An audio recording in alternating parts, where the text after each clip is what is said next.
Hi guys, Scotty here with another DBZ Dokkan battle video for you. In this video we're going to be looking at how you can beat the GT Heroes ESBR that recently dropped today. So I'm going to have the team up on the left there. I'm actually going to have two teams for you because the first team, I must admit, felt a little bit like a cheat code. Just basically if you have AGL along Gogeta, you will blast through it and it will be the easiest thing ever and you won't take any damage and it'll feel like you're doing a Dokkan event.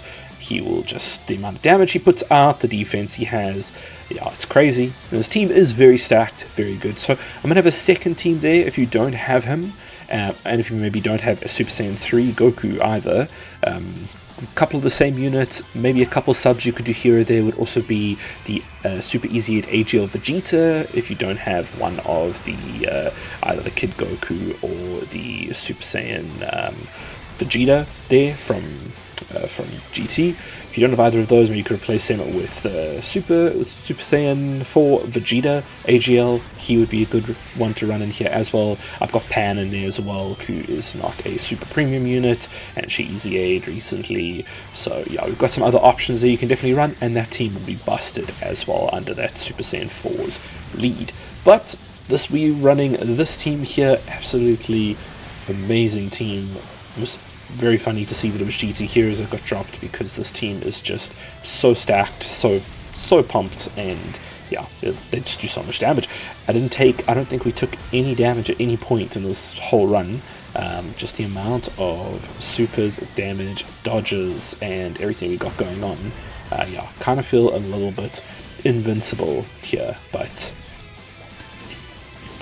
basically what you want to do is you want AGL Gogeta to be your first slot on every rotation. He is going to, yeah, he's just very strong in first slot. He has the ability to nullify Ki Blast Supers, and yeah, he is just very strong. So he'll do a lot of damage, he won't take any damage, and you want him in slot 1. Next, his slot 2s will be Physical Super Saiyan 4 on the one rotation, and AGL Super Saiyan 3 on the other rotation.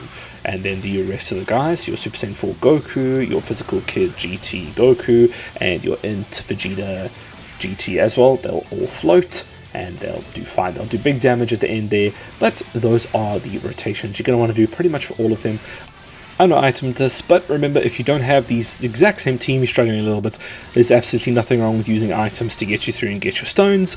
Again, there's no mission for any of these to do that says no to not use items, basically. So absolutely fine to use items if you can't build either of these teams and you maybe have one or two weak links that you're trying to protect and you're a bit worried about. Try to see if you can, a Ghost Usher can be very useful for those turns when you are just a little bit worried about a certain unit. You can use 2 Ghost Ushers out of all the fights, and each fight can be Ghost Ushered once. So it does give you a free turn if you're worried about a unit that you can float off and get yourself another 2 turns without them to hopefully go and kill the bosses with the high damage. Now, all things being said, there's not really much else to give with advice for this team, I would say. It just is a very powerful category, so I'm going to leave you with the rest of the run if you want to see exactly how I did each one. But with the rotations and advice on the left there, you should be absolutely fine. And with the addition of items, which I used for neither team, you should be even more than fine. So yeah, thank you so much for watching, and I hope you guys have a good one. I'll see you in the next one.